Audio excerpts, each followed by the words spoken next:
বাংলাদেশ এখন আপনাদের স্বাগত জানাচ্ছি আমি সুলতানা রহমান। আর আমার সঙ্গে কথা বলতে স্টুডিওতে আছেন ঢাকা বিশ্ববিদ্যালয়ের গণযোগাযোগ ও সাংবাদিকতা বিভাগের সহযোগী অধ্যাপক রুবায়েত ফেরদৌস এবং সুচিন্তা ফাউন্ডেশনের চেয়ারম্যান মোহাম্মদ আলী আরাফাত। আপনাদের দুজনকেই স্বাগত জানাচ্ছি।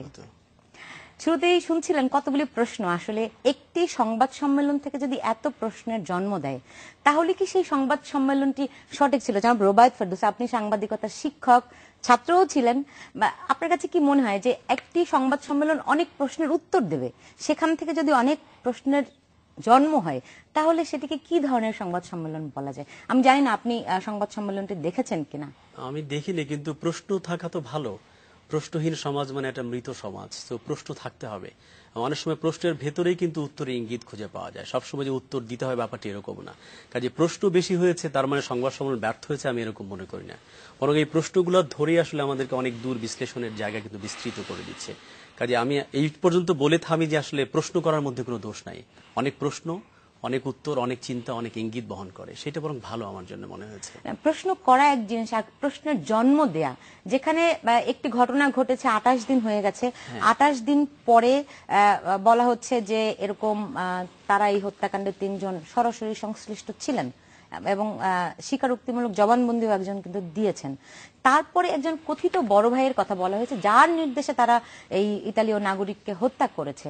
ফলে এতগুলি প্রশ্ন আসলে সন্দেহ কি আরেকটু ঘনীভূত হয় না? আমি জানি না, আমার কাছে নতুন কিছু মনে হয়। মানে বাংলাদেশের পুলিশ তদন্ত এগুলির প্রতি আমার কোনো আস্থা নাই। এরা আসলে কিছু পারে না। এটা আমরা সাগরুনি থেকে শুরু করেছি, কোনো কিছুতেই কোনো ক্লু খুঁজে তারা বের করতে পারে না। অদ্ভুত কতগুলো তথ্য বের করে, এবং যেগুলো বরং আমরা মনে করি যে তদন্তকে ব্যাহত করে, বাধাগ্রস্ত করে। মানে খুব ভালো নজির কিন্তু নাই আসলে। সো এগুলো নতুন কিছু মনে হচ্ছে না। তারা এইগুলাই বলে, কাউকে আবার হাজির করে, আবার আগে থেকেই বলে দেয়া হচ্ছে অনেক বড় জায়গা থেকে যে কারা এইসবগুলো করতে পারে।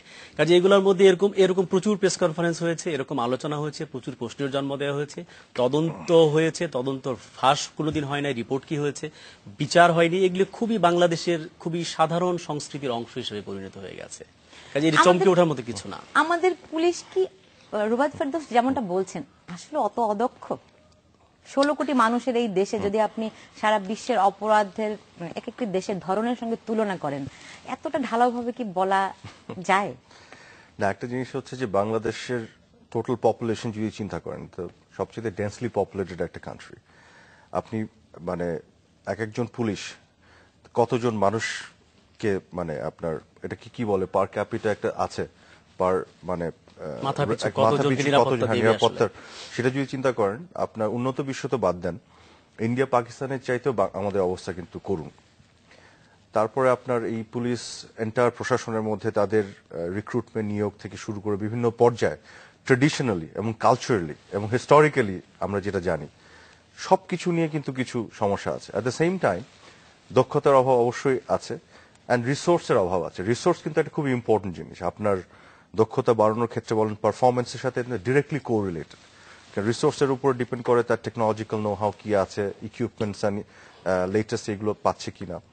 তারপর আমরা জানি পুলিশের অনেক সময় এনাফ গাড়ি নাই, এনাফ রসদ নাই, এই ধরনের সমস্যাগুলি আছে।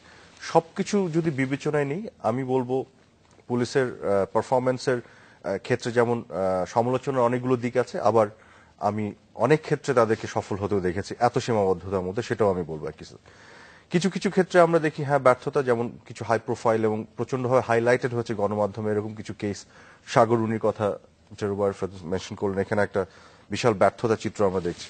আবার অনেক ক্ষেত্রেই হাইলাইটেড হয়নি, অল্পভাবে মিডিয়াতে এসছে, এরকম অনেক ক্ষেত্রে আমরা দেখেছি যে রহস্যের জট খুলেছে, তদন্ত হয়েছে, সাবমিটেড হয়েছে, বিচার প্রক্রিয়ার মধ্যে গেছে, এবং আমরা বিচার প্রক্রিয়া শেষ হতেও দেখেছি। এরকম ঘটনাও আছে। তবে আমি যদি আপনার প্রশ্নে ফিরে যাই, যেটা আপনি করেছিলেন ইনিশিয়ালি, যে এই আজকে সংবাদ সম্মেলনের ক্ষেত্রে একটা জিনিস কি জানেন, যে এই যখন একটি ঘটনা ঘটে, তদন্ত তো পুলিশ প্রশাসনকে করতে হয়, করার পরে তাদের কিন্তু কিছু আবার লিমিটেশন থাকে, হাত বাঁধা থাকে, সবকিছুই কিন্তু তারা ওইভাবে মুখ খুলতে পারে না গণমাধ্যমের সামনে। কিন্তু আমরা জানি এরকম ঘটনা ঘটলে আমরা সমাজের বিভিন্ন স্তর থেকে একটা দাবি এবং ডিমান্ড দেখি, তারা জানতে চায়, এবং এটাই স্বাভাবিক, গণতন্ত্রে আমরা এটা এক্সপেক্ট করি।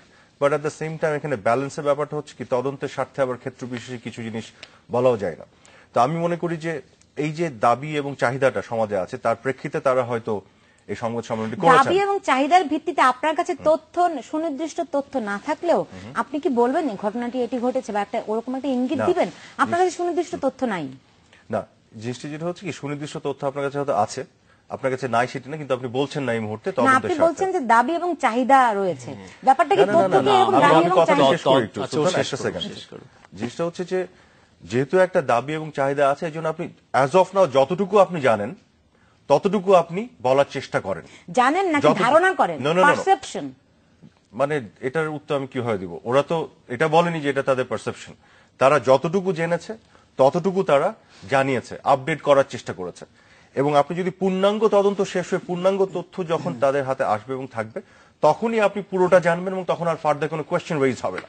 কিন্তু যখন তারা আপডেট করার চেষ্টা করবে খণ্ডিতভাবে যতটুকু এগিয়েছে, তখন তো আপনি ফার্দার কিছু কোয়েশ্চেন থাকবে। এবং আমি মনে করি যতটুকু তাদের কাছে তথ্য আছে তার পুরোটা তারা হয়তো বলেনি, কিছু তথ্য রেখেছে তাদের তদন্তের স্বার্থে, যেটা আমার ধারণা। এবং আরো ফার্দার আমাদের সময় দিতে হবে, তখন আমরা বুঝতে পারবো। কাজে এটাকে আমি খুব অ্যাবনর্মাল কিছু মনে হয় না। আপনি যখন একটা বিষয় নিয়ে আপডেট করছেন, ওখানে আরো কিছু ফার্দার কোয়েশ্চেন তৈরি হতে পারে, হুইচ ইজ ওকে। পুলিশের পক্ষ থেকে বলা হয়েছে যে এই যে কথিত বড় ভাই, ডিরেক্টলি বলা হয়নি যে তিনি কে, তার পরিচয় কি, কোথায় আছে। শুরুতে যে প্রশ্নগুলো আমি তুলেছিলাম বলা হয়নি, কিন্তু আবার একটা কিন্তু বলাও হয়েছে। মানে অনেক উত্তর তারা দেয়ও নাই, আবার দিয়েছেও ইঙ্গিতে। কিভাবে তারা বলছে যে এটা বছরের শুরুর দিকে যারা নাশকতা করেছিল যেই চক্রটি, এদিকে আমরা জানি রাজনৈতিক দলগুলো বিশেষ করে আওয়ামী লীগ বলছে জামায়াত বিএনপির দিকে ইঙ্গিত দিচ্ছে, ফলে অনেক কিছু কিন্তু তারা বলেছে, আবার অনেক কিছু বলেনি। এই যে ধোঁয়াশা করে রাখা, এর ফলে আসলে বেনিফিশিয়ারি কে হয়, লাভবান কে হয়? এটা লাভবান হয় তারা যারা ঘটনাগুলো ঘটায়, তারা লাভবান হয়। যে একটা স্পষ্ট কিছু না বলতে পারার মধ্যে যারা অস্পষ্টতা তৈরি করে, যারা সত্যিকারের খুনটা করে, যারা হত্যাটা করে, যারা শিয়াদেরকে মেরে ফেললো এখানে, যারা হচ্ছে পুলিশকে ছুরিকাঘাত করলো, যারা দুজন বিদেশি নাগরিককে হত্যা করলো, তারা এর মধ্য দিয়ে এক ধরনের পার পেয়ে যাওয়ার জায়গা তাদের তৈরি হয় আসলে যদি স্পষ্টটা না করা হয়। আর যেটা উনি বলেছেন সেটি একটু বিনয়ের সঙ্গে দ্বিমত করা দরকার, যে এই তদন্তগুলো হওয়া উচিত অবজেক্টিভ, তারা সত্যকে উদ্ঘাটন করবেন। দাবি এবং ডিমান্ড যাই হোক না কেন, সত্য কিন্তু সত্যই। আমি ক্লাসে উদাহরণ দিই যে গ্যালিলিও সময় ভোটাভুটি নিলে গ্যালিলিও মাত্র একটা ভোট পেতে, যে পৃথিবী সূর্যের চারদিকে ঘুরে। ওই সময়কার সমাজের ডিমান্ড এবং দাবি ছিল পৃথিবী সূর্যের চারদিকে ঘুরে না, গ্যালিলিও একা ঠিক, পুরো পৃথিবী ভুল ছিলেন।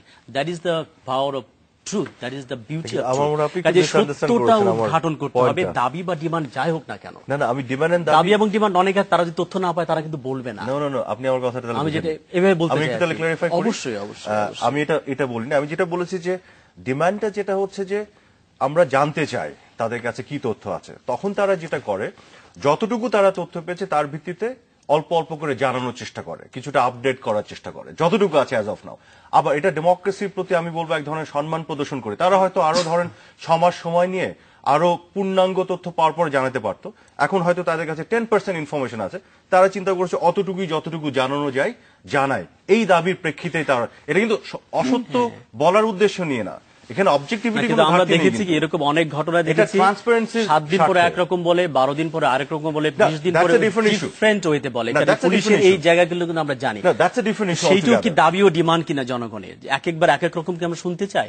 আমরা সত্য এবং স্পষ্ট শুনতে চাই। আমি ওই ইস্যুতে যাচ্ছি না, আমি বলছি যে না, আপনি অন্য ইস্যু কেন বলছেন? কারণ মানে আইন শৃঙ্খলার প্রতি আস্থা কিংবা তদন্তের উপর আস্থা, যে পুলিশ যেটা বলছে সেটা বিশ্বাস করা। আমি আস্থার প্রশ্ন বলছি না, আস্থার প্রশ্ন আসছি না। আমি সিম্পলি যেটা বলেছি, কোন একটা অঘটন ঘটলো, সেই অঘটন ঘটার পরে সমাজে একটা দাবি থাকে, তারা জানতে চায় কি হয়েছে না হয়েছে।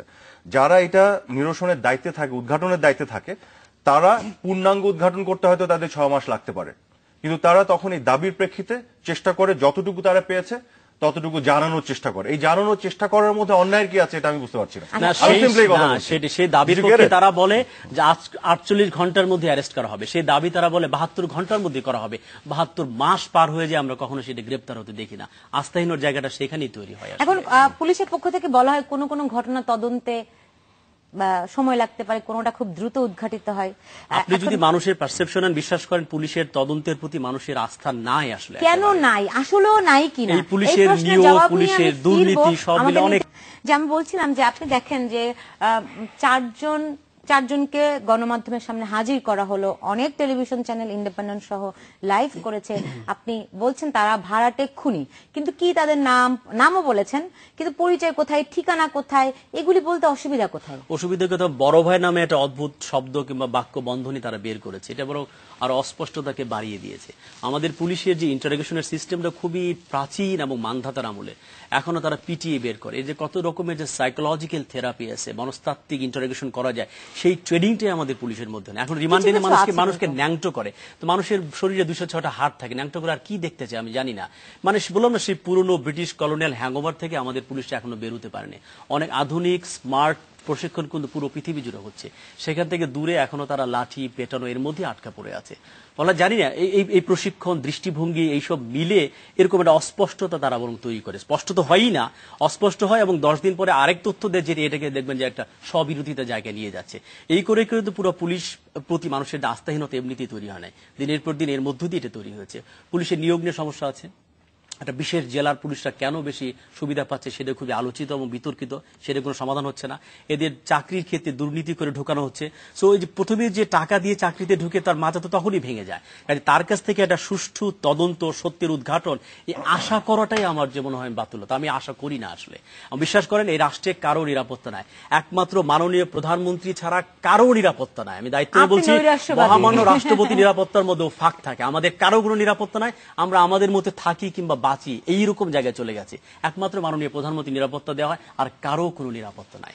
এবং প্রিভেন্টিভ যে নিরাপত্তা, যে ঘটনা ঘটবার আগে নিরাপত্তা, সেটা পৃথিবীর অনেক উন্নত দেশের লোকরা পান, আমাদের পুলিশের তো প্রশ্নই আসে না। না, আপনি যদি শিয়াদের উপর যে হামলা, পুলিশ ছিল ওখানে লোকজন ছিল, তল্লাশি ছিল, আগে থেকে তথ্য ছিল, তাদের প্রস্তুতি ছিল, তারপরে তারা ঠেকাতে পারে নাই। দেখুন, একটা জিনিস আমি বলি আপনাকে, যে পুলিশের যদি আপনি মানে ঘাটতি বা খুঁজে বের করতে চান, বহু আছে। কতগুলি কথা উনি যেটি বললেন, যেটা আমি আমার আগের সেগমেন্টে মেনশন করেছি, এবং এটা তো সত্যি কথা। তাদের রিক্রুটমেন্ট থেকে শুরু করে বিভিন্ন পর্যায়ে অনেক সমস্যা আছে, কোনো সন্দেহ নেই। তারপর ওভারঅল যদি আপনি হিস্টোরিক্যালি দেখেন, অনেক তদন্ত নিয়ে অনেক নাটক হয়েছে। জজ মিয়ার কথা আমরা ব্রেকের সময় বলছিলাম, ওই কাহিনীগুলি ঘটেছে 21 আগস্ট বোমা হামলার পরে, এই ঘটনাগুলি হয়েছে, এটা ভেরি ট্রু। তাদের দক্ষতার অভাব, পারফরমেন্স নিয়ে অনেক কোয়েশ্চেন তোলা যায়, সব I agree. But at the same time আমি যেটা মনে করি, যে একটা অঘটন ঘটলো, এই যে এই হত্যাকাণ্ড, বিদেশি হত্যাকাণ্ডের কথা বললেন, এটা ঘটার 28 দিনের মাথায় তাদের হাতে যতটুকু তথ্য আছে এবং যতটুকু তথ্য তারা রিভিউ, এই হত্যাকাণ্ড, বিদেশি হত্যাকাণ্ডের কথা বললেন, এটা ঘটার 28 দিনের মাথায় তাদের হাতে যতটুকু তথ্য আছে এবং যতটুকু তথ্য তারা রিভিল করতে পারে, মানে তদন্তের স্বার্থে যতটুকু তাদেরকে সিক্রেট রাখতে হবে সেটা বাদ দিয়ে যতটুকু তারা প্রকাশ করতে পারে, অতটুকু প্রকাশ করার দায়িত্ব নিয়ে যদি একটা সংবাদ সম্মেলন করে, আমার তো মনে হয় এটাকে অ্যাকনলেজ করা উচিত। It's a good practice. At least সমাজে যে দাবিটা আমরা যে জানতে চাই, তারা একটা দিচ্ছে, কিছু ইনফরমেশন দিচ্ছে। আমার কথা হচ্ছে, সমালোচনা আমরা করবো অফকোর্স যেখানে যেখানে সমস্যা আছে, কিন্তু যেটা ভালো কাজটা কিছুটা বেটার, ওইটাকে অ্যাকনলেজ করাটাও দরকার, নাহলে কিন্তু হবে না। আবার পুলিশের মধ্যে আরেকটা যেমন সমস্যা, যে লোকটা বসছে সংবাদ সম্মেলনে, তার যে কথা বলার আপনার স্কিলস, এটাও কিন্তু একটা ফ্যাক্টর। এই যে এতগুলি টেলিভিশন সামনে বসছেন, মানে একটা প্রশ্নের উত্তর সঠিকভাবে, সঠিক শব্দ চয়নে, সঠিক বাক্য ব্যবহার করে দেয়া, এই প্র্যাকটিস গুলো তো আমাদের পুলিশের নাই। যেটা আপনি বলতে যাচ্ছেন ও কথা বলতে পারছেন না, এই ধরনের সুন্দর করে বলতে পারেন, কি বলেন? আবার আপনি দেখবেন, নো নট নেসেসারিলি, এগুলো নিয়ে তো সমস্যা আছে, কিন্তু এই প্র্যাকটিস গুলো দরকার, যে ইনফরমেশন যতটুকু দেয়া ঠিক মতন দেয়া, টু দ্য পয়েন্ট দেয়া, প্রপার ইনফরমেশন রিভিল করা, ঘাটতি আছে অনেক জায়গায়। বাট ওভারঅল আমি বলবো, একটা অঘটন ঘটলো, ঘটার পরে আমরা জানতে চাই যতটুকু তারা পেয়েছে, যতটুকু রিভিল করার তাদের সম্ভব ছিল, তারা যে করেছে, I appreciate it. Let us appreciate this. যারা রুবায়েত ফেরদৌস, আমাদের পুলিশের আমরা দেখি তাদের অনেক রকম ইনফরমার থাকে, যাতে করে তারা আগাম তথ্য পেতে পারে। আমরা যাদেরকে ইনফরমার হিসেবে আসলে দেখি, তারা কি যথেষ্ট পরিমাণে, মানে আপনি আগেই বলছেন যে আসলে তাদের দক্ষতা নিয়ে প্রশ্ন রয়েছে, তারপর দক্ষতা এবং আন্তরিকতা দুটো নিয়ে প্রশ্ন হয়েছে। আমাদের পুলিশ খুবই পলিটিক্যালি মোটিভেটেড। রাজনৈতিক নেতৃবৃন্দ তাদেরকে যেভাবে চালাতে চায়, তার বাইরে চলার কোনো জায়গা তাদের নাই। তাদের পদ, পদোন্নতি, প্রমোশন, বদলি সবকিছু তারা নিয়ন্ত্রণ করেন। পুলিশকে যতদিন রাজনৈতিক ছত্রছায়ার ভিতরে পরিচালিত জায়গা থেকে বেরোতে না পারে, ততদিন আমাদের পুলিশ কিন্তু কাজ করতে পারবে না। কাজে অনেক পুলিশের দক্ষ হয়ে যাওয়ার সম্ভাবনাটা নষ্ট হয়ে যায় রাজনৈতিক কারণে পুলিশকে ব্যবহার করবার জন্য। এইটা যতদিন না হবে, পুলিশকে তো ছুরিকাঘাতে মেরে ফেলা হলো, গাবতলীতে আমরা দেখলাম। এখানে পুলিশ মানুষকে নিরাপত্তা দিবে, তার নিরাপত্তা নিয়েই তো সংশয় রয়েছে। কাজে নাগরিকরা আমরা যে কিভাবে বাঁচি, সেটি আমার কাছে অবাক লাগে আসলে, বাঁচার কোনো জায়গা ছিল না। আমরা বাঁচি আসলে আমাদের টার্গেট করেন, টার্গেট করলে এই রাষ্ট্রে যে কেউ যে কাউকে মেরে ফেলতে পারে। বিশ্বাস করেন আগে থেকে আগাম নিরাপত্তার মতো জায়গা বাংলাদেশের পুলিশ, উনি খুব ভালো বলেছেন, জনসংখ্যার অনুপাতে সম্ভব নয়, ইট ইম্পসিবল। এই জন্য কি দরকার? এই জন্য পুরো রাষ্ট্রের মধ্যে একটা ডেমোক্রেটিক প্র্যাকটিস দরকার, পলিটিক্যাল পার্টিগুলোর মধ্যে একটা কনসেনসাস দরকার, একটা রিকনসিলিয়েশন দরকার। এই ডেমোক্রেসির যে ডেফিসিট, এই ঘাটতির মধ্যে থেকেই এই হত্যাকাণ্ড, গুম খুনগুলো এগুলো হয়ে যাচ্ছে। এটা একটা সাম্প্রদায়িক শক্তি করেছে, যারা শিয়া সুন্নির এই জিনিসটাকে কেন করেছে? একটু হচ্ছে যে তারা দেখেছে যে বাংলাদেশের লোকদেরকে মারলে ইন্টারন্যাশনাল মিডিয়াতে ফোকাস পাওয়া যায় না, তারা শিয়া সুন্নির মধ্যে আন্তর্জাতিক ইস্যুকে নিয়েছে, যেটি ইরাকে আছে, ইরানে আছে, সিরিয়াতে আছে, লেবাননে আছে, ইয়েমেন থেকে পাকিস্তান পর্যন্ত শিয়া সুন্নির যে বিভেদ, এইটার ভিতরে তারা ইন্টারন্যাশনাল মিডিয়ার ফোকাসটা তারা চেয়েছে। তারা দেখেছে বাঙালি মেলে বাংলাদেশি মলে নিউজ হয় না, তারা ইটালিয়ানকে বেড়েছে, তারা জাপানিজকে বেড়েছে। মানে খুবই পরিকল্পিতভাবে এরকম একটা শক্তি যার আন্তর্জাতিক গণমাধ্যমে ইস্যুটাকে সামনে আনতে চায়, বাংলাদেশের অবস্থাকে আরো নাজুক করতে চায়, তারা কিন্তু ঘটনা ঘটেছে। কাজে এইটা সমাধান পুলিশ দিয়ে হবে না, এটা রাজনৈতিক রিকনসিলিয়েশন দরকার। এখানে ডেমোক্রেটিক প্রতিষ্ঠানগুলোকে শক্তিশালী করতে হবে। তার সঙ্গে রিকনসিলিয়েশন, সবার সঙ্গে কি সবার রিকনসিলিয়েশন হয়? যখন আদর্শের তফাৎ থাকে, যখন আপনার আদর্শহীনতা থাকে, তখন রিকনসিলিয়েশন। সুলতানা এইটি ভুল করছেন, শত্রুর সঙ্গে রিকনসিলিয়েশন হয়। নেলসন ম্যান্ডেলা একজন ব্ল্যাক, 27 বছর জেল খেটেছিলেন হোয়াইটদের জন্য, প্রথম বেরিয়ে একজন হোয়াইটের সঙ্গে হাত মিলিয়েছিলেন, দ্যাট ইজ রিকনসিলিয়েশন। বন্ধুর সঙ্গে রিকনসিলিয়েশন হয় না, রিকনসিলিয়েশন হয় শত্রুর সঙ্গে। প্রতিদ্বন্দ্বী গ্রুপের সঙ্গে ন্যাশনাল কতগুলো কমন ইস্যুতে আমাদের পলিটিক্যাল পার্টিগুলোর মধ্যে রিকনসিলিয়েশন থাকা দরকার ছিল। মুক্তিযুদ্ধের প্রশ্নে, স্বাধীনতার প্রশ্নে অবশ্যই থাকা দরকার ছিল, সেখানে বিশাল বিভক্তি আমাদের হয়ে গেছে। যেটা থিওরিটিক্যালি ইটস ট্রু, যেটা উনি বলছেন, রিকনসিলিয়েশনটা আসলে মানে দুই পক্ষ যাদের মধ্যে মতবিরোধ আছে তাদের মধ্যে হওয়ার প্রশ্নটা ওঠে। এবং আমি I truly agree with him যে বাংলাদেশের স্বার্থের প্রশ্নে, বাংলাদেশের মুক্তিযুদ্ধের চেতনার প্রশ্নে, বাংলাদেশ এই ভূখণ্ডের মৌলিক জায়গার প্রশ্নে কিন্তু একটা রিকনসিলিয়েশন, একটা ঐক্যমত দরকার, যেখানে আমরা ডিভাইডেড আনফরচুনেটলি। এটা আমি দীর্ঘদিন ধরে এটা বলে আসছি এবং আমি এটা বিশ্বাস করি। এইটার ঘাটতিটা কিন্তু যারা এই দেশকেই স্বীকার করে না, এই দেশের স্বাধীনতা স্বীকার করে না, তাদের সাথে কি ধরনের এখানে কি হবে আপনাকে আমি বলি। এখানে রিকনসিলিয়েশন যেটা হবে সেটা আপনাকে বলি, যেটা হচ্ছে সবসময় কিন্তু our reconciliation is not the option. আমি বিনয়ের সাথে এই কথাটা বলতে চাই। তারা যখন আপনার সাথে রিকনসিলিয়েশনে আসবে না, তারা 71-এ কিন্তু যুদ্ধ করে স্বাধীন করতে হচ্ছে। আমি কিন্তু একটা পিসফুল প্রসেস রিকনসিলিয়েশনের মধ্যে পারি নাই। আবার বাংলাদেশে এখন স্বাধীনতা বিরোধী চক্রটা যখন এমন ভাবে মাথা চাড়া দিয়ে উঠেছে, এবং তারা কিন্তু দীর্ঘ 21 বছর শক্তভাবে খুঁটি গেড়ে দাঁড়িয়েছে, এখানে তাদের একটা শক্তি আছে, কিন্তু তারা কিন্তু ধীরে ধীরে একটু উইকেন হচ্ছে, বিকজ গত 6-7 বছর ধরে মুক্তিযুদ্ধের চেতনার পক্ষে সরকার থাকার কারণে। কিন্তু দে আর স্টিল পাওয়ারফুল। হ্যাঁ, তাদের একটা জায়গা করে নেওয়া আছে, এবং তারা কিন্তু সরাসরি হয়ে সংবিধানকে তারা থ্রেট করছে, তারা গভর্নমেন্টকে থ্রেট করছে, তারা ডিউ প্রসেস অফ যে আপনার জাস্টিস সেটাকে থ্রেট করছে, এবং তারা ঘোষণা দিয়ে বলে দিচ্ছে যে তারা গৃহযুদ্ধ বাঁধিয়ে দিবে। এবং টার্গেটেড কিলিং, যেটা উনি যেটা একটা বললেন না, আপনি যখন টার্গেট করবেন, মারবেন, তখন কিন্তু পৃথিবীর সবচেয়ে খুবই উন্নত ঠেকানো ডিফিকাল্ট। কারণ আপনার ডেডিকেশন নিয়ে আপনি গেছেন, ওটা করবেনই, করেই ছাড়বেন। আপনি মারা গেলেও নিজের শরীর থেকে বোমা বানিয়ে ফেলে, রাষ্ট্র কাঠামো বলেন। আমি একটা ছোট করে বলি, তবে একটা জিনিস আমি একটু জি আরাফাত, আপনি বলছিলেন রিকনসিলিয়েশনের কথা। না, রিকনসিলিয়েশন না, আমি আরেকটা যে বিষয় না আনতে যাচ্ছিলাম, আমি একটু বিনয়ের সাথে দ্বিমত পোষণ করতে চাই জনাব রুবায়েত ফেরদৌসের সাথে, যে আমাদের কারো কোনো নিরাপত্তা নেই এই প্রশ্নে। আমি এটা এতটা নৈরাশ্যবাদী হতে চাই না। I'm sure he has a point, ওনার নিজস্ব কিছু আন্ডারস্ট্যান্ডিং এর বেসিসে উনি বলেছেন। সামগ্রিক অবস্থা দেখলে I'm respectful to his emotion, but then again I have my own understanding এখানে। সেটা হচ্ছে যে আপনি এখনো যদি কনভেনশনাল ক্রাইম যেগুলো, সেগুলো স্ট্যাটিস্টিক্স নেন, বাংলাদেশ কিন্তু ইন্টারেস্টিংলি সেফার দেন আমাদের নেইবারিং কান্ট্রি। আমি একটু বলি এখানে বিনয়ের সঙ্গে। আমি কয়েকদিন আগে এটা একটু দেখতে চেয়েছিলাম যে আসলে কি অবস্থা, তো দেখলাম, আমি দেখেছি, দেখে খুবই আশ্চর্য হয়েছি এত কম ফিগার কেন।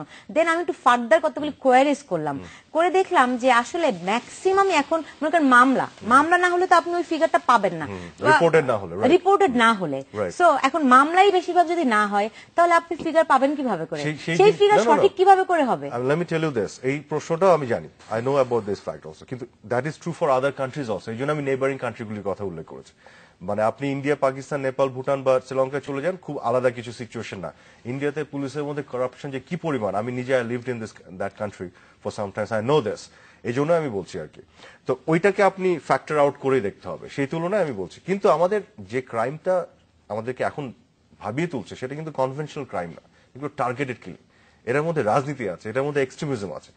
এই জায়গাতে আমি বলবো না যে একেবারে আমাদের ল এনফোর্সমেন্ট এজেন্সি পুরোপুরি ব্যর্থ হয়েছে। তারা কিন্তু কিছু কিছু ক্ষেত্রে প্রিভেন্টিভ মেজার কিছু কিছু নিয়েওছে। ধরেন এটা শুধু পুলিশের কথা বলবো না, আমাদের ইন্টেলিজেন্স, র্যাব, পুলিশ এবং ওভারঅল কিন্তু দেখেন ওরা যে ম্যাস মার্ডার, ম্যাস মানে আপনার যে অ্যাটাক যেটা করতো আগে এক্সট্রিমিস্টরা, ওই জায়গাগুলো কিন্তু অনেকখানি বন্ধ হয়েছে। এবং এই জায়গাগুলো যখন ডিফিকাল্ট হয়ে যায় এক্সট্রিমিস্টদের জন্য করা, তখন কিন্তু তার ইন্ডিভিজুয়াল লেভেল অ্যাটাক করে এবং মার্ডার করার চেষ্টা, যেটা কিন্তু অনেক ইজিয়ার ওদের জন্য এবং ঠেকানো ইজ ডিফিকাল্ট। তো সেই দিক থেকে আমি বলবো যে এখনো সাধারণ মানুষের জীবনে একেবারে নিরাপত্তা নেই, সেটা আমি মনে করি না। যেটা রুবায়েত ফেরদৌস বলুন, ওনার সাথে এতটা নৈরাশ্যবাদী হতে চায় না। এট দ্য সেম টাইম প্রধানমন্ত্রীর নিরাপত্তার প্রশ্ন যেটা বলে, ওটা ওনার সাথে আমি এগ্রি করি যে হ্যাঁ ওনার অনেক নিরাপত্তা দেওয়া এবং এটা প্রয়োজন আছে। উনিও কিন্তু সবচেয়ে থ্রেটের মধ্যে আছে। ওনার কিছু হলে কিন্তু দেশের আর ভবিষ্যৎ বলে কিছু থাকবে না এই মুহূর্তে। আমরা যেটা যে থ্রেটটাকে ফাইট করছি, যে মৌলবাদী যে চক্র এবং তাদের যে চক্রান্ত, এবং স্পেশালি রিকনসিলিয়েশনের প্রশ্নে আবার একটু আসি, ওনার সাথে আমি একমত হয়ে বলতে চাই যে অন্যান্য যত পলিটিক্যাল পার্টি আছে সবাইকে নিয়ে কিছু প্রশ্নে আমাদের একমত হতে হবে। মুক্তিযুদ্ধের প্রশ্নে, বাংলাদেশের বেসিক ফান্ডামেন্টাল যে জায়গাটা যার উপরে এই দেশটা দাঁড়াবে সেই প্রশ্নে, যেটা আমরা বহুদিন ধরে বলে আসছি। কিন্তু ওয়েন ইট কামস টু জামাত, যারা যুদ্ধাপরাধী, যারা মুক্তিযুদ্ধকে মানেনি, যারা এই দেশের স্বাধীনতাকে মানেনি, তাদের সাথে রিকনসিলিয়েশনের কোনো প্রশ্ন আসে না। তাদেরকে আপনার বিচারের আওতায় এনে এই দলকে নিষিদ্ধ করতে হবে, এই প্রত্যেকটি যুদ্ধাপরাধের বিচার করতে হবে, নিশ্চিত করতে হবে, এবং এখানে রিকনসিলিয়েশন হবে না। এবং এই ডিউ প্রসেসে আপনি যদি এই কাজটি করতে, যে তারা যদি আপনাকে থ্রেট দেয়, তারা যদি আপনার দেশে গৃহযুদ্ধ বাধাতে চায়, আপনাকে তার সাথে যুদ্ধ করেই জয়ী হয়ে বাংলাদেশে শান্তি প্রতিষ্ঠা করতে হবে। রুবায়েত ফেরদৌস, যদি জামায়াতের সঙ্গে মানে আরাফাতের কথা অনুযায়ী যে জামায়াতের সঙ্গে রিকনসিলিয়েশন বা সমঝোতা হবে না, সেক্ষেত্রে কি বিএনপির সঙ্গে, বিএনপি ধরেন, আমি কিন্তু সেটাই বলেছিলাম যে পলিটিক্যাল পার্টিগুলোর মধ্যে জামাত কিন্তু রাজনৈতিক দল হিসেবে তার নিবন্ধনটি হারিয়েছে। এটি কিন্তু কোর্টে রায় হয়েছে, তারা অ্যাপিল করেছে, সেটা চলছে। আমি বলছি নিবন্ধিত পলিটিক্যাল পার্টিগুলোর মধ্যে বড় দাগে এক ধরনের সমঝোতা হওয়া দরকার জাতীয় ঐক্যের প্রশ্নে, ন্যাশনাল ইন্টিগ্রিটির প্রশ্নে। ইভেন আমার কথা হচ্ছে যে বাংলাদেশের ৭১ কিংবা মুক্তিযুদ্ধের প্রশ্নে বাংলাদেশের যিনি সরকার হবেন তাকে যেরকম মুক্তিযুদ্ধের পক্ষের দল হতে হবে, যিনি বিরোধী দলে থাকবেন তাকেও মুক্তিযুদ্ধের পক্ষের দল হতে হবে। এইটা হচ্ছে বেসিক। এইটাকে অস্বীকার করে বাংলাদেশের রাজনীতি করা সম্ভব না, শিক্ষকতা করা সম্ভব না, সাংবাদিকতাও করা সম্ভব না। পৃথিবীর কোথাও না। আপনি জার্মানিতে যাবেন, আপনি ওই হিটলারের নাজি দলে আপনি পলিটিক্যাল পার্টি করতে পারবেন, আপনি কথা বলতে পারবেন, নিষিদ্ধ করা হয়েছে। কাজে বেসিক কতগুলো ফান্ডামেন্টাল বিষয়ে কিন্তু আমরা আসলে ঐক্যমত আসতেই পারতাম। সেই জায়গাটা বরং আমাদের নষ্ট হয়ে যাচ্ছে। সেই জায়গাটা না হলে শুধু যেটা পুলিশ দিয়ে নিরাপত্তা পৃথিবীর কোথাও বোধহয় সম্ভব না। উনি মৌলবাদ বলেছেন, আমি খুবই আতঙ্কিত যে ব্লগারদেরকে একের পর এক মারা হচ্ছে। শিয়া সুন্নি ডিবেটটা বলেন, বিদেশিদের ক্ষেত্রে বলেন, সবকিছুর মধ্যে আপনি যে হেফাজতকে এখান থেকে পুলিশ মেরে হয়তো তাড়িয়ে দিয়েছে, কিন্তু ওর মাথার মধ্যে কিন্তু ১৪ দফা নিয়ে দে ডু এক্সিস্ট। বাংলাদেশের মধ্যেই তারা কিন্তু বাস করে। যারা মেয়েদেরকে পিছিয়ে রাখতে চায়, যারা হচ্ছে স্ট্যাচু স্কাল্পচারের বিরুদ্ধে তারা কথা বলে, এবং একটা ওপেন একটা প্রোগ্রেসিভ সমাজের বিরুদ্ধে যারা কথা বলে, তারা কিন্তু বাংলাদেশের ভেতরেই বাস করছে। ২০ লক্ষ থেকে ৫০ লক্ষ হয়তো বিভিন্ন মাদ্রাসায় পড়ছে, বিভিন্ন প্রাইভেট ইউনিভার্সিটি তারা পড়ছে। তো তাদেরকে মোকাবেলা করতে হবে। একটা শিক্ষা ব্যবস্থার আমূল সংস্করণ, সিলেবাসে কি পড়ছে না পড়ছে সেই জায়গায় কিন্তু আমরা হাত দিচ্ছি। কেবল পুলিশ না, এটা পুলিশ, শিক্ষা ব্যবস্থা, পলিটিক্যাল পার্টি সমঝোতা, সবগুলো মিয়ে আমাদের যুদ্ধটা কিন্তু অনেক বেশি। আপনি যদি এভাবে কাটতে দেন, লং টার্ম প্ল্যান থাকতে হবে, mid term plan, short term plan. Rubayet Ferdous, আপনি বলছেন যে রাজনৈতিক দলগুলোর মধ্যে সমঝোতা।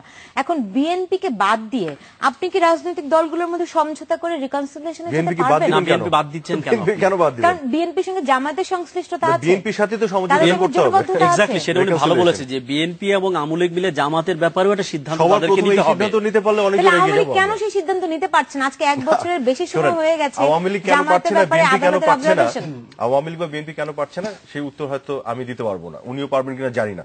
বাট আমি মনে করি এই মুহূর্তে আমরা যখন অ্যাজ উই স্পিক নাও, জামাতের প্রশ্নে যদি আওয়ামী লীগ বিএনপি একটা ঐক্যমতে পৌঁছাতে পারতো, আমরা মানে ৫০ আমাদের কাজ হয়ে যেত সব সেক্টরে, নিরাপত্তার ক্ষেত্রেও, যে এই দলটি মুক্তিযুদ্ধের চেতনা বিরোধী, এই দেশ বিরোধী, মুক্তিযুদ্ধ বিরোধী, এই দলকে আমরা চিরতরে এই দেশ থেকে নিষিদ্ধ করতে চাই, তাহলে আপনার অর্ধেক কাজ হয়ে গেছে। বাকিগুলোতে গ্র্যাজুয়ালি যদি আমরা একটা ঐক্যমতে পৌঁছতে পারতাম। রিকনসিলিয়েশনের কথা উনি বলছেন, যে আমি এগ্রি করি, এবং ওই প্রশ্নে সমস্ত রাজনৈতিক দলের মধ্যে এই যে মুক্তিযুদ্ধের চেতনার ফ্রেমওয়ার্কের মধ্যে রাজনীতিটা বাংলাদেশে করতে হবে। ডেমোক্রেসিতে সরকারি দল থাকবে, বিরোধী দল থাকবে। রিকনসিলিয়েশনের কথা বলছি এখন, যদি আগে থেকে ইঙ্গিত, মানে বিদেশি হত্যাকাণ্ড সম্পর্কে যদি বলি, কিংবা সাম্প্রতিক সময়ে যে সমস্ত চাঞ্চল্যকর ঘটনাগুলি ঘটছে, স্বরাষ্ট্রমন্ত্রী বলেছেন একই সূত্রে গাথা, যদি তাই হয়ে থাকে এবং তার দিকে যদি সাম্প্রতিক সময়ে যে সমস্ত চাঞ্চল্যকর ঘটনাগুলি ঘটছে, স্বরাষ্ট্রমন্ত্রী বলেছেন একই সূত্রে গাথা, যদি তাই হয়ে থাকে এবং তার দিকে যদি বিএনপি জামায়াত, আমি কোট আনকোট বলতে চাই, যে বিএনপি জামায়াতের দিকে যদি ইঙ্গিত দেওয়া হয়, তাহলে রিকনসিলিয়েশনটা কার সঙ্গে? আমি একটু এটার উত্তরটা দিতে চাই যে কেন আওয়ামী লীগ এরকম কেন করে না, কিংবা বিএনপি কেন এগিয়ে আসে না? এটা হচ্ছে আওয়ামী লীগ এবং বিএনপি রাজনীতি হচ্ছে politics of annihilation. Awami League মনে করে বিএনপিকে ধ্বংস করাটাই হচ্ছে তার রাজনীতি, এবং বিএনপি মনে করে যে বিনাশ বলতে পারেন আপনি, বিনাশ আর ধ্বংস একই অর্থে। এবং সেক্ষেত্রে বিএনপিও মনে করে যে আওয়ামী লীগকে শেষ করতে না পারলে তার রাজনীতি হয় না। এই গ্রেনেড হামলা 21 সবকিছু আমরা জানি। কাজে দুই পলিটিক্যাল পার্টি একটা আরেকটার ধ্বংসস্তূপের উপরে দাঁড়াতে চায়, ওটাকে শেষ করে। যে কারণে তারা বললেন যে আওয়ামী লীগ এগিয়ে আসে না কিংবা বিএনপি এগিয়ে আসে না। তাদের রাজনৈতিক ধরনটা হচ্ছে পলিটিক্স অফ অ্যানিহিলেশন, ধ্বংসের রাজনীতি, নির্মূলীকরণের রাজনীতি। কিন্তু এটা যে সম্ভব না, এবং এটা যে আওয়ামী লীগের জন্য কত বড় ভুল, একটা পলিটিক্যাল অপোজিশন যে কোনো ডেমোক্রেটিক সিস্টেমের জন্য একান্ত অনিবার্য। এই যে না থাকলে এর ভেতরেই, ডেমোক্রেটিক ডেফিসিটের ভেতরেই জঙ্গিবাদ তৈরি হয়, কিন্তু এই যে মৌলবাদ তৈরি হয়, একটা ভ্যাকুয়াম তো থাকে না, ফলে তারা স্পেসটা দখল করার চেষ্টা করছে। এবং এরকম সময় আসবে যদি এটাকে বাড়তে দিয়ে আওয়ামী লীগ বিএনপি এক হয়ে এই জঙ্গিদেরকে একত্রে মোকাবেলা করতে হবে, এবং সেটাও পারবে কিনা সন্দেহের ব্যাপার, যদি তার এখনই শক্তি না দেয়। যেটা কিন্তু সিরিয়াতে আমরা দেখছি, ইরাকে দেখছি কি ভয়ঙ্কর শক্তি হিসেবে দাঁড়িয়ে গেছে, রাষ্ট্রকে চ্যালেঞ্জ করছে তারা। যদি এখনই সতর্ক না হয় আমি পাচ্ছি এই মুহূর্তে যেটা আনফরচুনেটলি যেটা হয়েছে, আমি বলবো যে বিএনপির মধ্যে যতটুকু আপনার প্রগ্রেসিভ এলিমেন্ট ছিল, তারা কিন্তু আনফরচুনেটলি বিভিন্ন সময় ধরে সাইডলাইন হতে হতে অনেকে বের হয়ে গেছে। বিএনপির নেতৃত্বে এখন যারা আছে তারা হচ্ছে মোর আপনার leaning towards right wing politics, আর জামাতের একটা বিশাল ইনফ্লুয়েন্স আছে। আমি কিন্তু পুরো বিএনপির কথা বলছি না, বিএনপির যে সমস্ত বাংলাদেশে তাদের যে সিম্প্যাথাইজার, তাদের সাপোর্টার। আপনি বিএনপি কে রাইট উইংস বলছেন যে সেই ক্ষেত্রে আওয়ামী লীগ কি এখন? না, আমার কথাটা একটু বোঝার চেষ্টা করেন। আমি কিন্তু বিএনপির যে হাজার লক্ষ শত সাপোর্টার, সমর্থক, নেতা কর্মী, তাদের প্রতি শ্রদ্ধা রেখে বলছি। আমি এন্টায়ার বিএনপির কথা বলছি না, বিএনপির সকল নেতাদের কথা বলছি না। বলছি যে এই মুহূর্তে নেতৃত্বে যারা আছে, ডিসিশনগুলি নিচ্ছে, যে ডিসিশনের ফলে তারা এই যে আপনার 3 মাস ধরে পেট্রোল বোমার যে রাজনীতিটা, জামাতের সাথে সখ্য করার রাজনীতিটা, এই নেতৃত্বটা আপনার প্রচন্ডভাবে রাইট উইং হয়ে গেছে, প্রচন্ডভাবে ফান্ডামেন্টাল এক্সট্রিমিস্ট হয়ে এই নেতৃত্বটা। এবং অনেক লিবারাল প্রগ্রেসিভ নেতৃত্ব যেটা ছিল অতীতে আমরা দেখেছি, তারা কিন্তু এই মুহূর্তে বিএনপিতে নাই। এরা হয় বের হয়ে অন্য জায়গায় চলে গেছে, সাইডলাইন হয়ে কর্নার হয়ে আছে, ডিসিশন মেকিং এ ইনফ্লুয়েন্স করতে পারছে না। যে কারণে আনফরচুনেটলি হয়ে গেছে কি, এখন বিএনপির এই নেতৃত্বটা এবং জামাত এই দুটো মিলে এমন একটা সিচুয়েশনে গেছে, তারা কিন্তু এই যে প্রপার ডেমোক্রেটিক প্রসেসের মধ্যে যখন পেরে উঠছে না, তখন তারা যেটা করছে সেটা হচ্ছে, বাংলাদেশে যেহেতু জঙ্গিবাদের উপাদান আছে, জঙ্গিবাদের হয়তো আপনার কাঠামো নেই, জামাত তো নিজে একটা জঙ্গিবাদ দল ইন মাই ওপিনিয়ন। এখন তারা তখন এই জঙ্গিবাদকে কিন্তু আপনার উস্কাচ্ছে, এগুলোকে নিয়ে একটা পানি ঘোলা করার চেষ্টা করছে। বাংলাদেশে আইন শৃঙ্খলা পরিস্থিতি আপনার অবনতি ঘটানোর চেষ্টা করছে, এবং যতটা ঘটছে তার চেয়ে বেশি এটাকে হাইপ আপ করে একটা সিচুয়েশন ক্রিয়েট করার চেষ্টা করছে, যাতে করে ওখান থেকে তার পলিটিক্যাল মাইলেজ নেয়। কিন্তু তারা এটা বুঝতে পারছে না যে আপাত দৃষ্টিতে তাদের হয়তো মনে হচ্ছে যে সরকারকে বেকায়দায় ফেলে, দেশকে বেকায়দায় ফেলে একটা মাইলেজ তারা পাবে, কিন্তু ইন দ্য লং রানে রিয়েল বিএনপি যেটা, যার ধরেন 30% মানুষের সমর্থন আছে, সেই বিএনপি কিন্তু নিজেও ক্ষতিগ্রস্ত হবে এই দেশে যদি রাজনীতি করতে হয় দীর্ঘমেয়াদে। সেইখানে আপনার বিএনপির মধ্যে যাদের মধ্যে ন্যূনতম আপনার ইতিবাচক চিন্তা ভাবনা এবং ওই আত্মাটা আছে, তাদেরকে নিয়ে কিন্তু আপনার এই রিকনসিলিয়েশন এফোর্টটা নিতে হবে আমি মনে করি। না, সেই ক্ষেত্রে আপনার বিএনপি কে একটা বিরোধী দল গতকাল টিআইবি বলেছে যে সংসদে যেটি হচ্ছে এটি একটা পুতুল নাচ জাতীয় একটি কথা বলেছে টিআইবি। অবশ্য এটার পাল্টাও আওয়ামী লীগের পক্ষ থেকে বলা হয়েছে। একটা বিরোধী দল কিংবা একটা দ্বিপক্ষীয় শক্তি ছাড়া কোন মেরুকরণ আসলে হয় কিনা, যখন এইটি পলিটিক্যাল ফিলসফাররা একটা ব্রেক। রুবায়েত ফেরদৌস, আপনি একটা পলিটিক্যাল, আমি যেটা বলতে চাচ্ছিলাম যে পৃথিবীর সব পলিটিক্যাল ফিলসফারদের একটা বড় ভয় হচ্ছে যে কোনো ক্ষমতারই একটা ঝোঁক হচ্ছে কি স্বৈরাচারী হয়ে ওঠা। যে কারণে তারা একটা চেক এন্ড ব্যালেন্সের কথা বলতেন, যে কোনো ক্ষমতার আপনি 3 জন কাজের মেয়ে বাসায় দেন, যিনি প্রধান কাজের মেয়ে, বাকি 2টির উপর তিনি খবরদারি করবেন। ক্ষমতার ঝোঁকটা হচ্ছে এরকম, যে কারণে যে কোনো সিস্টেমের মধ্যে একটা চেক এন্ড ব্যালেন্স থাকতে হয়। আমেরিকাতে প্রেসিডেন্সিয়াল ফর্ম অফ, কিন্তু সেখানে একটা ক্ষমতার চেক এন্ড ব্যালেন্স থাকে, প্রেসিডেন্ট চাইলেই সব করতে পারছেন না। কাজে পার্লামেন্টারি সিস্টেমের মধ্যে এটা আরো বেশি থাকতে হয়, একটা অপোজিশন থাকবে, এবং তাকে শ্যাডো গভর্নমেন্টও বলা হয়, যে সে থাকবে, সরকারি অর্থমন্ত্রী থাকবে, তাদেরও একটা অর্থমন্ত্রী তারা হিসাব করে রাখবে এগুলা কিভাবে মোকাবেলা করা যায়, একটা বিতর্ক থাকবে, একটা ডিসকাশন থাকবে। এবং হচ্ছে পার্লামেন্টের ফর্মের সরকারকে বলাই হচ্ছে যে গভর্নমেন্ট বাই ডিসকাশন, আলোচনা করে সবকিছু করতে। আলোচনার জায়গা তো নাই। টিআইবি রিপোর্টের মধ্যে আপনি দেখেছেন যে বিরোধী দল নাই, তাদেরকে 7262 বার গালাগালি করা হয়েছে। এবং democracy cable form of government, democracy একটা ভ্যালুস, একটা মূল্যবোধ, একটা ওয়ে অফ লাইফ, সেটা হচ্ছে টলারেন্স, অন্যের মতকে সম্মান করা, অন্যকে সম্মান করা, শ্রদ্ধা করা, দ্বিমতকে নেওয়া, ডিফারেন্ট মত অপিনিয়নকে অ্যাকোমোডেট করা, এটা হচ্ছে ডেমোক্রেটিক ভ্যালুস। সেইটা কিন্তু আমরা কিন্তু আমাদের পলিটিক্যাল কালচারের মধ্যে খুবই নিম্ন রাজনৈতিক সংস্কৃতির পরিচয় আমরা দিই। গালাগালি করি, কাদা ছোড়াছুড়ি করি, সম্মানবোধটা আমাদের না। আপনার মতামত, মানে আপনার মতামত বলতে একজনের মতামত নিতে গিয়ে যদি আমি নিজে বিনাশ হয়ে যাই, কেউ কি সেটা চাবে? না, মতামত নিলেই কি বিনাশ হয় কিনা? এটা ভলতেয়ারের বিখ্যাত উক্তি যে আমি তোমার সঙ্গে দ্বিমত করতে পারি, কিন্তু তোমার কথা বলতে দেওয়ার জন্য আমি আমার জীবন দিতে পারি। That is the value of democracy. সেইটা পরিবার থেকে শুরু করে আমাদের পরিবারগুলো কি ডেমোক্রেটিক। বাবা যা বলেন এটা পুরুষতান্ত্রিক কাঠামোতে, স্বামী যা বলেন সেটা প্রধান হয়ে ওঠে।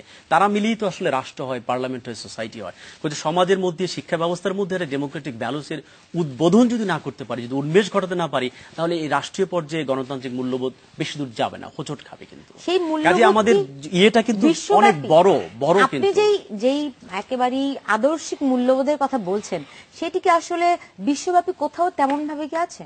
থাকবে না। কারণ আপনি স্ক্যান্ডিনেভিয়ান দেশগুলোতে যান, পার্লামেন্টের ফর্মগুলো দেখেন, ওখানে তো কাজ করছে।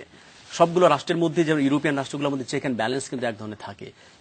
কিন্তু যখন একটা মাত্র পলিটিক্যাল পার্টি ক্ষমতায় থাকছে এবং কোনো অপোজিশন থাকছে না, তখন ওই তাদের দোষ নাই, এই ক্ষমতার ঝোঁকটা হচ্ছে স্বৈরাচারী হয়ে ওঠা, এবং সেইটাকে কিন্তু আটকাতে হয়।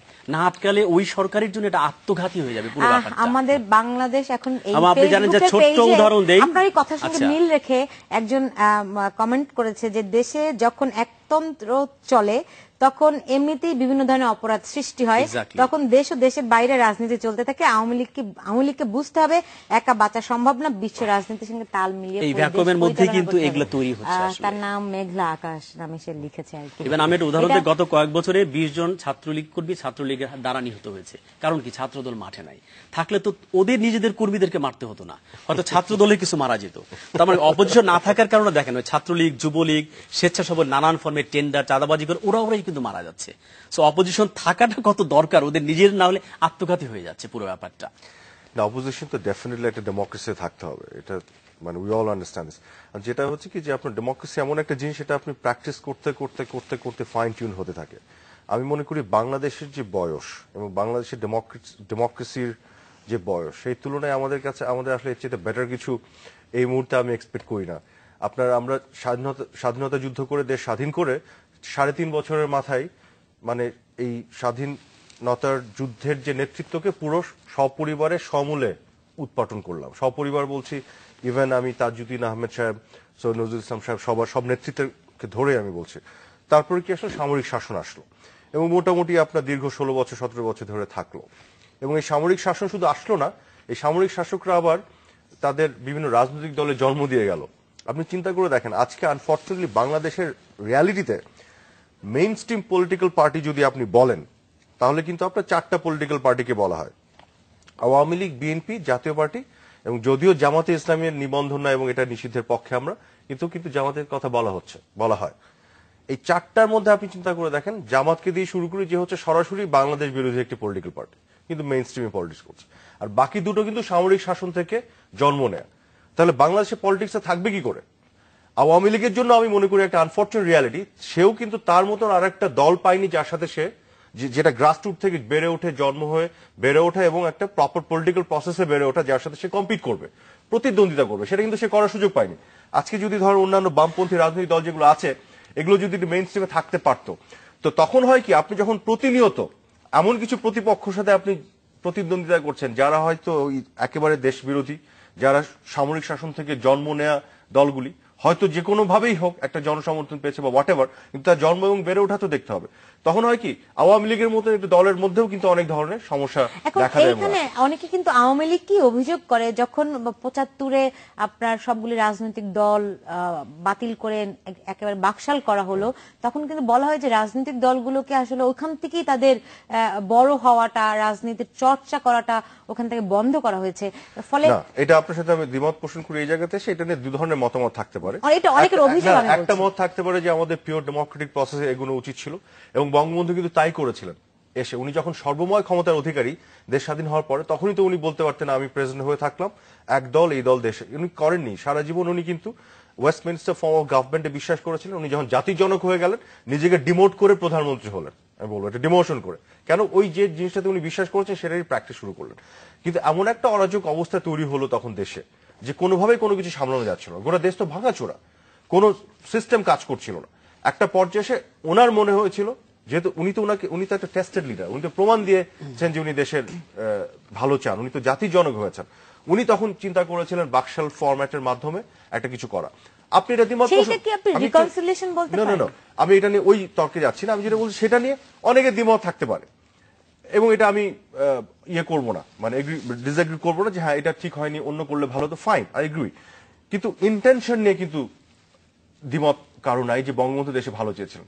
কিন্তু এটা তো একটা মানে হিসাব, কিন্তু আরেকটি হিসাব হচ্ছে মুক্তিযুদ্ধের চেতনাকে ধ্বংস করা। যেমন ধরুন আপনি শুধু বঙ্গবন্ধুকে 75 আগস্ট হত্যা করলেন তা তো নয়, আপনি কিন্তু দেখেন মুক্তিযুদ্ধের স্লোগানকে হত্যা করে জিন্দাবাদকে আনলেন, আপনি মুক্তিযুদ্ধের চেতনা যে সংবিধানকে হত্যা করে প্রতিক্রিয়াশীল সংবিধান আনলেন, আপনি বাঙালি জাতীয়তাবাদকে হত্যা করে এক ধরনের বাংলাদেশি জাতীয়তাবাদ, আপনি মুক্তিযুদ্ধের চেতনা যা কিছু পুরো প্যাকেজ ধরে পুরোটা হত্যা করে আপনি একেবারে 160 ডিগ্রিতে ঘুরিয়ে দিলেন উল্টা দিকে। এইভাবে বাংলাদেশ চলতে থাকলো। এরকম পর্যায়ে এখানে তো আওয়ামী লীগের গণতন্ত্র আমরা যদি বলি 91 আমাদের আওয়ামী লীগের দৌড় যদি বলেন একটাই ছিল, সেটি হচ্ছে আওয়ামী লীগ তখন তৎকালীন সেই দেশি বিদেশি চক্রান্ত এবং ষড়যন্ত্র, সেটিকে আওয়ামী লীগ মোকাবেলা করতে ব্যর্থ হয়েছিল, এবং আওয়ামী লীগ এখনো আসলে সেই ব্যর্থতার দিকে এখন আওয়ামী লীগ আমি বলবো অনেক স্ট্রঙ্গার। গতকালই মাত্র পররাষ্ট্র প্রতিমন্ত্রী বলেছেন যে বিএনপি জামায়াত মাসে $40,000 করে খরচ করছে লবিস্টের পেছনে দেশের ভাবমূর্তি নষ্ট করার জন্য। আসলে তাইলে ষড়যন্ত্র আওয়ামী লীগ মোকাবেলা করতে পারে কি? জনাব আরাফাত রহমান, আপনার গতকাল পররাষ্ট্র প্রতিমন্ত্রী বলেছেন যে $40,000 প্রত্যেক মাসে খরচ করছে বিএনপি জামায়াত, তার কাছে সুনির্দিষ্ট তথ্য আছে।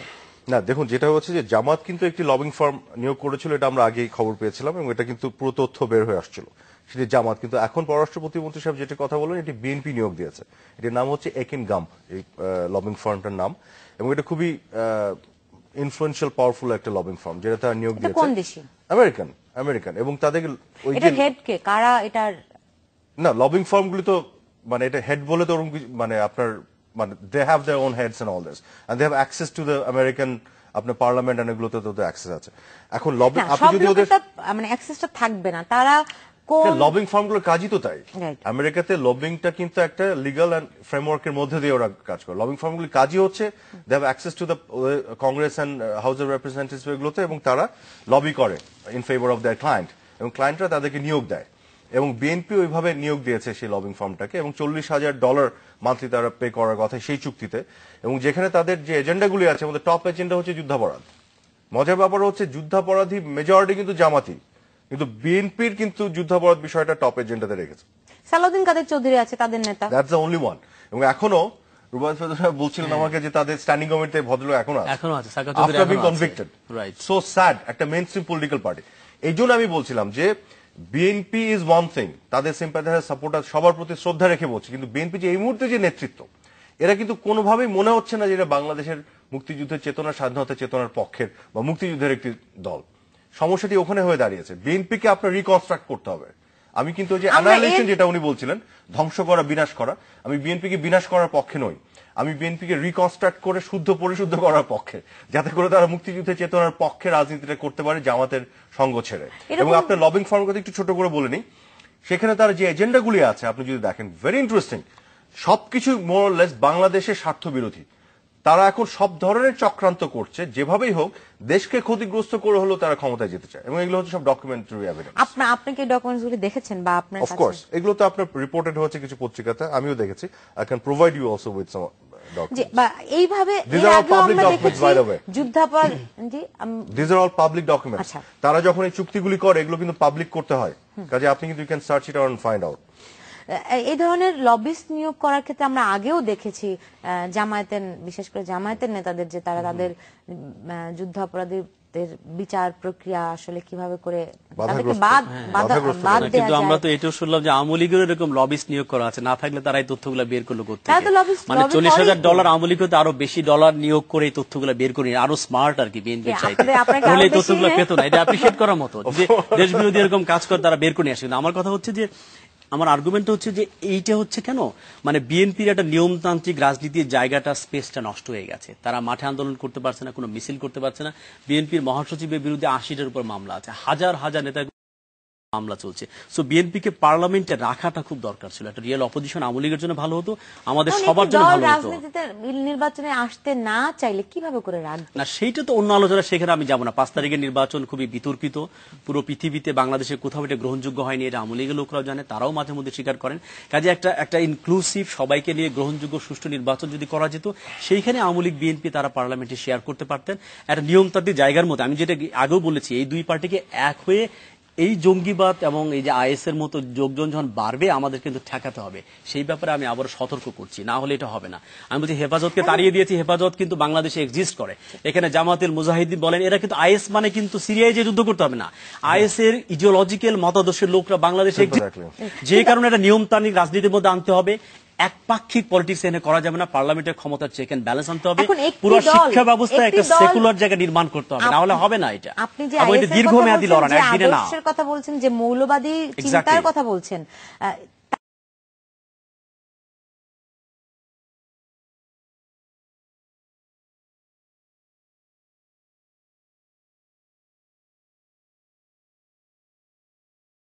নাই, কিন্তু তাদের সিম্পাথাইজার আছে, তাদের আদর্শকে সিম্পাথাইজ করে, সঠিক চিন্তা করে এবং বিশ্বাস করে, এরকম লোকজন আছে দেশে।